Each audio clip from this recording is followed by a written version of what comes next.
तो आज हम लाए हैं मूंग दाल की मठरी, वो भी समोसे मठरी इसे बोलते हैं। ये लेयर बाई है, ये देखिए इस तरीका से एकदम समोसे के आकार से हैं के हैं। तो एक बार तो बनाना ज़रूर बनता है। तो चलिए आज ये रेसिपी स्टार्ट करते हैं। आज बनाएंगे मूंग दाल से मठरी, बहुत ही टेस्टी और बहुत ही हेल्दी बनेंगे। छोटे मोटे भूखों के लिए आपका ये परफेक्ट रहेंगे। तो उसके लिए हमने यहाँ पे आधा कप मूंग दाल लिए हैं। एक दो ये आपको दिख रहे होंगे, थोड़ी सी हमने इसमें मसूर के दाल भी ऐड कर दिए हैं। तो इसको हमने 3 घंटे तक फूलने के लिए रख दिए थे। तो ये अच्छी तरीक़ा से फूल गए हैं। अब 2-3 पानी से इसको हम धो दिए हैं। ये देखिए नाखून से काट रहे हैं तो अच्छी तरीक़ा से ये कट जाते हैं।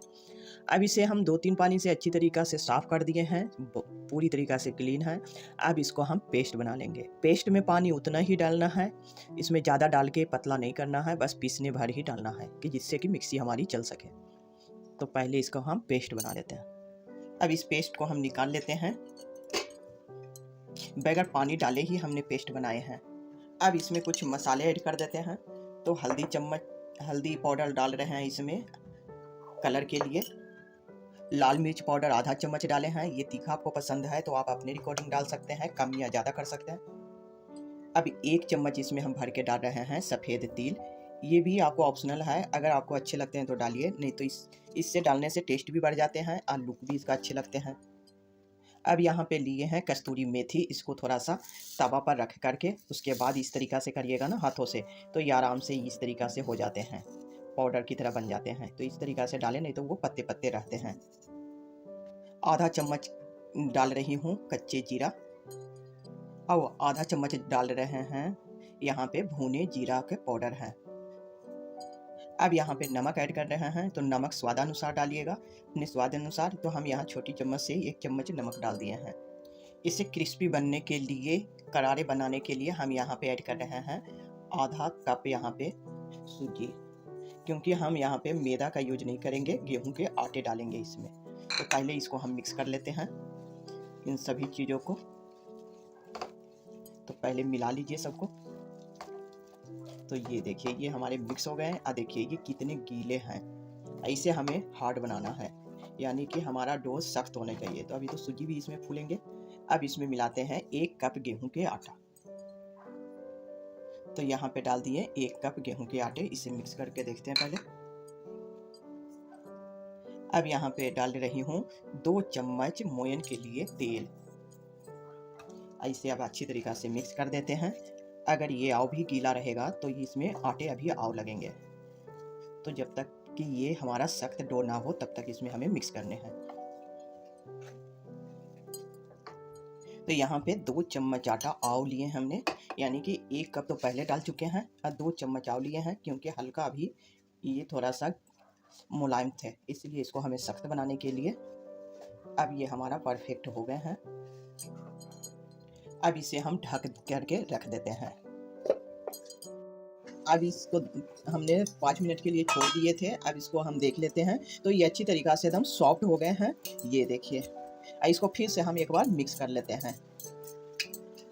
तो ये हमने इसे मिक्स कर लिए। अब इसे हम 2 भाग में डिवाइड कर लेंगे इस तरीक़ा से। अब एक को लेंगे इस तरीक़ा से, इसको लंबा सा इस तरीक़ा से बना लेंगे, इसको छोटे छोटे में कट कर लेंगे।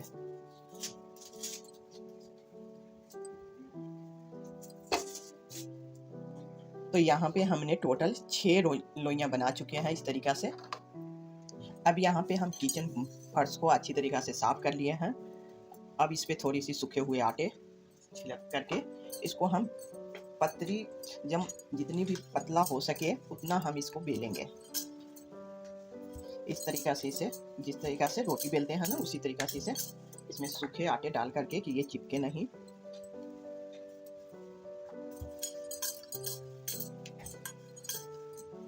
तो ये देखिए ये पूरी हमारी बन के तैयार हो गए। इसी तरीक़ा से हम सारे को बेल करके इस थाली में इस तरीक़ा से रखते जाएंगे। अब यहाँ पे हमने सारे पूरी को बेल लिए हैं। अब यहाँ पे तेल लेंगे, इसको इस तरीक़ा से पूरे में इस तरीक़ा से लगा देती हूँ। ये देखिए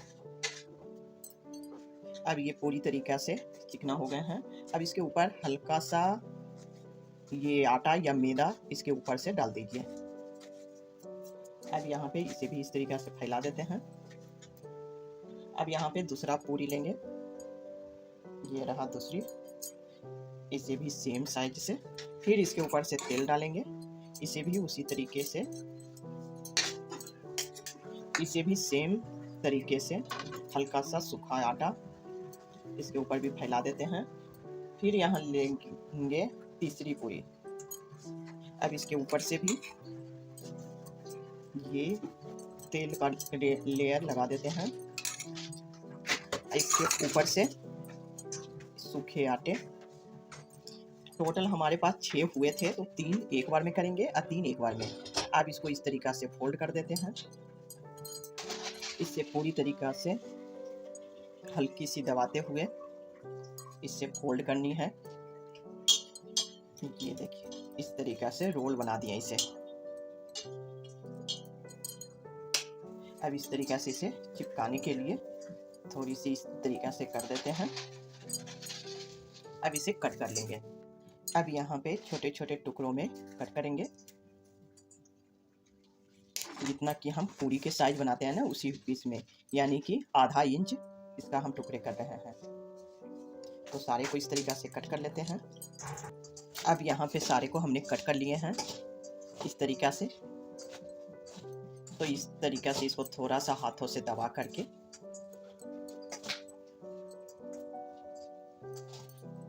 इसे चपटा बना लेते हैं। अब यहाँ पे हमने चकला लिया है, इसको इस तरीक़ा से बेलेंगे। इसको जिस तरीक़ा से पूरी को बेलते हैं ना उसी तरीक़ा से इसे हमें बेलना है। अब यहाँ पे पूरी को लेंगे, ऐसे इस तरीक़ा से फोल्ड कर देते हैं।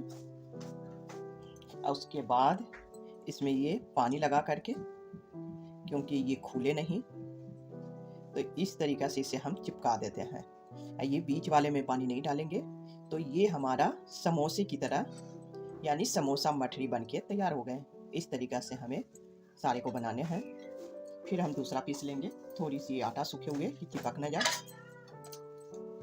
इसको इस तरीक़ा से पहले दबा दीजिए, नहीं तो ये लेयर है ना, ये लेयर हटने लगते हैं, तो इसलिए पहले हाथों से दबा दीजिए। तो ये देखिए फिर से हमने दोबारा कर लिए हैं। तो उसे उंगली से जब दबा करके बेलते हैं ना तो ये फटते नहीं हैं। फिर इसे इस तरीक़ा से दबा देना है, फिर पानी इसमें लगा दीजिए।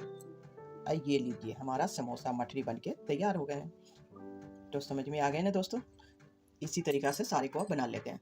अब यहाँ पे दोस्तों हमने बना लिए हैं, अब चलते हैं इसको फ्राई करने के लिए। अब यहाँ पे हम तेल गरम होने के लिए रख दिए थे, तो तेल गरम हो चुके हैं। अब यहाँ पे जितना आएंगे उतना हम इसमें डाल देते हैं। गैस को हम अब लो पे कर दिए हैं, क्योंकि अगर तेज़ आंच में इसे पकाएंगे तो ऊपर वाले हैं जो जल जाएंगे और अंदर कच्चा ही रह जाएंगे, तो ये हमारे क्रिस्पी नहीं बन पाएंगे। तो इसलिए धीरे धीरे इसे हमें पेशेंस के साथ पकाने हैं। अभी ये झाग आ रहे हैं, झाग ख़त्म हो जाएंगे तब इसे हम पलटेंगे। अब यहाँ पे झाग ख़त्म हो गए हैं, अब सबको इस तरीक़ा से चला देते हैं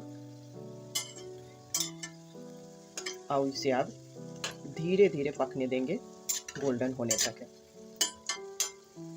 तब जा कर के ये हमारे खस्ता बनेंगे। अब यहाँ पे अच्छी तरीक़ा से ये गोल्डन हो गए हैं, अब इसे हम निकाल लेंगे। इसी तरीक़ा से जितने भी बचे हुए हैं उसके भी बैचेस निकाल लेंगे, इसी तरीक़ा से गोल्डन करके। ये लीजिए दोस्तों, हमारा बनकर के तैयार हो गए समोसा मठरी। आप इसको स्टोर करके महीनों रखिए, आप खाइए। इसे हम तोड़ के भी दिखा देते हैं। आवाज़ से ही पता चल रहा है कि कितना क्रिस्पी बना हुआ है और लेयर बाई है। तो ये आराम से टूट भी रहे हैं और इस तरीक़ा से हमारे हैं। ये बच्चों और बड़ों सबको बहुत पसंद आएंगे, और ऊपर से मूंग दाल से बनाए हैं तो ये हेल्दी भी है। अगर आज का रेसिपी पसंद आए दोस्तों तो सब्सक्राइब और लाइक और शेयर करना बिल्कुल मत भूलिएगा। फिर मिलेंगे नेक्स्ट वीडियो में, तब तक के लिए थैंक यू।